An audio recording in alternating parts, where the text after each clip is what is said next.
Vous utilisez certainement le moteur de recherche Google tous les jours, mais savez-vous comment il fonctionne? Comment est-ce qu'en une fraction de seconde, des millions de pages vous sont renvoyées? Et comment est-ce qu'un foutu robot arrive à savoir exactement ce que vous voulez? Accordez-moi 5 minutes et vous le saurez.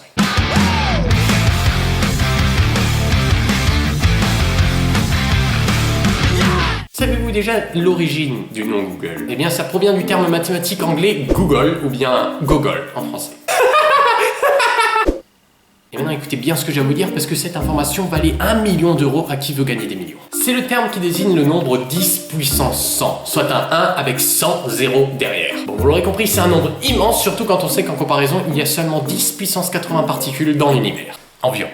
Bon d'accord Victor, c'est bien sympa ça, mais où est le lien avec Google? Eh bien, un Gogol représente le nombre de pages web que va vous renvoyer Google. En fait, le nombre de pages web répertoriées par Google est estimé à 1000 milliards seulement. Mais vous comprenez l'idée. Google vous renvoie un tas d'informations. Ce qui nous mène à la première question. Comment est-ce que Google peut connaître toutes ces pages web? Comment se fait-ce qu'à chaque fois que je crée un site, il est directement répertorié? Comment est-ce que Google fait pour tout voir? Eh bien, laissez-moi vous présenter Googlebot. Si vous passez votre vie sur Internet, il va vite devenir votre idole. C'est un robot, enfin même plusieurs, des milliers, qui vont passer leur temps à se balader sur le net. Pour faire court, le robot, une fois arrivé sur une page web, va recopier absolument toutes les informations qu'il y trouve. Il va ensuite suivre tous les liens qui y sont présents pour aller vers de nouvelles pages web, répéter le procédé, et c'est comme ça qu'il se balade sur le net en suivant à chaque fois les liens. Et cette exploration du web se fait en continu. Il est très probable qu'au moment même où je vous parle, il y ait un de ces petits robots qui soit parmi nous.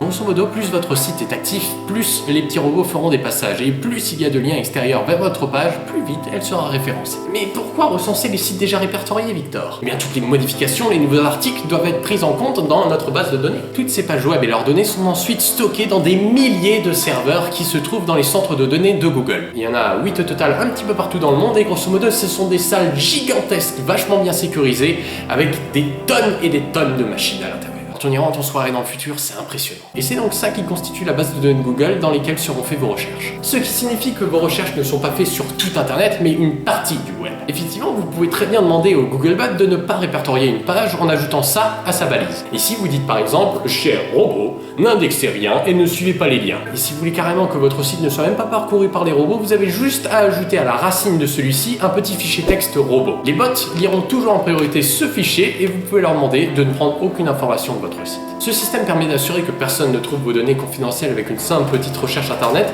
et a aussi donné naissance au dark web, ou web profond en français, qui est 500 fois plus grand que le web visible. Et il y a une raison pour laquelle tous ces sites décident de se cacher, parce que croyez-moi que si vous pensez que Internet est une place bizarre sans même y avoir mis les pieds, vous avez pas idée. Grosso modo, c'est là qu'on trouve les sites où on vend de la drogue, ou carrément des assassins, et où tous les délires sexuels les plus atroces peuvent être trouvés. Si vous êtes quelqu'un d'honnête, vous voulez pas y aller, croyez-moi. Bref, retour à Google. On a nos infos, yes. Maintenant, intéressons-nous à ce qui se passe pendant ces millisecondes de recherche. On va ralentir le temps et analyser tout ça. La première chose que le moteur de recherche va faire est une liste gigantesque de tous les sites de sa base de données comportant les mots que vous avez tapés ainsi que leurs synonymes. Ces pages web doivent être ensuite classées et c'est dans ce domaine que Google excelle et doit toute sa renommée vu qu'on est rarement déçu par les premiers sites web affichés. C'est grâce à un algorithme ultra performant que tout ça est possible. Son but est assez simple, noter chaque site internet puis renvoyer à l'utilisateur les sites les mieux notés en premier. Et vous en doutez, si cet algorithme est si perfectionné et qu'il a permis à Google de devenir le géant qu'il est actuellement, eh bien c'est un secret bien gardé.